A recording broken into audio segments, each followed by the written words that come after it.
and this is where you can leave, Steve, if you want to. There was a rumor yesterday from AZ Sports, Arizona Sports, saying that Alex Murello was looking to find another owner for the team. That was the rumor.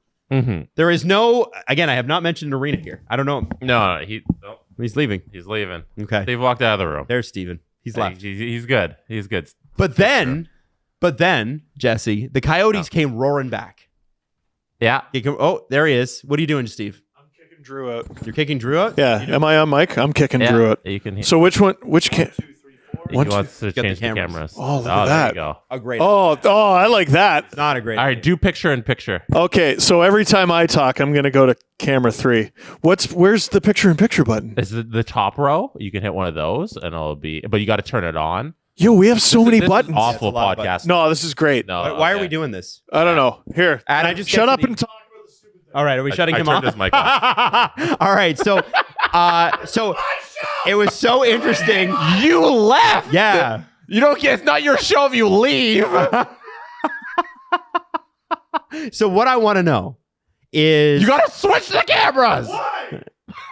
was there any sort of coincidence with this rumor coming out, and then all of a sudden the Coyotes, a Coyotes social media roaring to life and showing a whole bunch of stock footage about how great this arena is going to be? So no, because yesterday was the day when the auction bidding it went live. Like the date was the official. Like, hey, the auction can be like discussed publicly now in Arizona. And now you did a video on it on the Jesse Blake Sports Report. I did. You think they're staying now?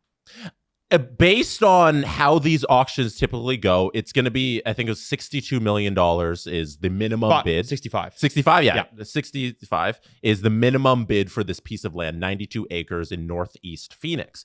And the way these typically go is they're 77% of the time, nobody opposes your bid. Like you go against nobody. Why? Because nobody has $65 million? These are giant, almost 100 acres of land, and the people who want these lands are usually like an individual, like one corporation. You're not usually fighting against somebody else. So if Alex Murello has the money, and it's also Which he does. Like, Alex Murello. Yeah, he's got the money. He's got the money, yeah. If he has the money, which he does, and the plans are accepted by the city of Phoenix, I should make sure Steve was still doing the camera stuff. I'm doing a great job. You're doing a great job. I'm doing unreal over here. Then it's like they just need to win the auction, and it looks like nobody's gonna go up against them. They'll win the auction. Next question. Yeah, they get the land. Mm-hmm. Then they have to get permits. Yeah, and that has to go through city council. Mm-hmm. And they're saying, so. Oh my God! So and then they would say, Jesse, that the earliest that they could play there with no construction delay and no opposition from city council, 27-28. Which means they'd be at Mullet for at least 3 more years after this one. Yeah, they were going to be at Mullet for this year. So I'm looking at this like you got 2 extra years in Mullet, which is, I don't know. I think that's okay for what they're constructing, because what they're constructing is a permanent home forever in Phoenix. And the city council thing is I think that's such a like distraction from like, hey, this is actually a really good thing, because for this bidding process in the auction, it's about the money. You got to be the highest bidder, but you also have to just show what plans you have, what you're going to put on the land. And they have a lot of stock footage. And and the people who are awarding the winner of the bid have to look at the plans and say, yeah, those are cool. So you're getting a thumbs up from the city. It's not like the city's like, I don't know what's going on this land, and then after you win, we're gonna guess and see. No, they're already saying, yeah, this is cool. Plus, you won the auction. Let's go for it. And then you do the normal thing, like with any the worst stadium, experience of my life. is you get the permits for everything. Right, it's very normal. It's normal, and it was normal in Tempe too. Yes, Tempe was a different situation though, because they had to go through a public vote. Yes, which they didn't ever, like, they were never the front runner to win that vote. This it's just simply money, and you have plans to do something with your land. It's very simple. I will continue to be, especially considering the source, which is the propaganda arm of the Arizona Coyotes organization. Mm-hmm. I will continue to be hesitant to celebrate. Yes. As somebody who's rooting for this until such time as those permits are approved. Yeah. And it's not because I'm not taking shots at Craig Morgan here. I know that he's hooked into ownership. I know that he knows more than pretty much anybody else about this.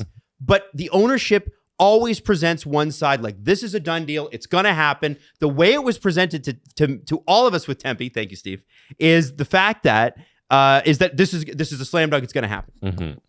And of course it is, because they're going to sell it that way. You have to. But I don't think we're getting the full picture here. You have to be skeptical of any news coming out of Arizona because of how the tenure of the franchise has gone for their entirety of existence. Yes. All they have had throughout the entire, 25 years now that the Coyotes have existed is arena troubles. Yes. They've been back and forth. They miss rent. They got kicked out. They've moved. They Didn't pay taxes. They can't do a deal with Matt Ishbia. Everything has been a problem. They're in a college arena. So being skeptical of the situation is completely valid and fair. Okay. Like I feel Defo. that's completely justified. And until there's a shovel in the ground, nothing is 100%. But I look at it as based on what this should be. It should be good to go. See, here's what I think. Until the shovel's in the ground, nothing obviously is 100%. We've presented two things to you here. Jesse has presented and did a deep dive on all this stuff, which I really appreciate. I have also given you the rumor that Morello is looking for an alternate owner. And here's what I think. Both are true. I think that this is the last stab. Mm-hmm. It is not 100%.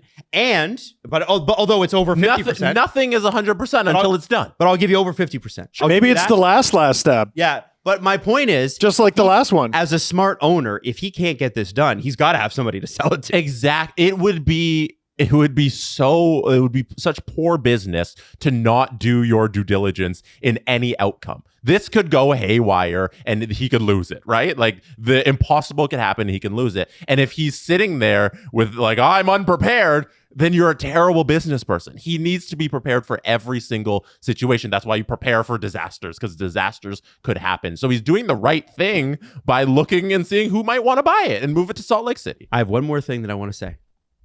Gary Bettman's contract expires after this season 3 more years. Mm-hmm. Okay. So it's entirely possible that the Coyotes are still not in their new arena if Gary Bettman retires at the end of this, which he won't. But I'm just saying, can you imagine Gary Bettman retires? Don't throw that. Please do not throw a shoe at me. Don't throw it. I'm going to throw it. Don't throw a shoe. I'm going to throw it. Things could break. Yeah. I'm going to throw the shoe. You got a microphone. There's a TV there. Can you I'm imagine? going to throw the damn shoe. Gary Bettman still doesn't have an arena in Arizona under this contract. And what does that mean for his legacy? I could see that, like, if that happens, I assume it'd be construction delays and all that stuff, or like this doesn't go through. If this doesn't go through, they're in Salt Lake in next season. Right. Like that's... And planning Arizona's expansion within the next 5 years. I could even see them play somewhere else next year if this falls through. Okay. Because like the Houston arena exists.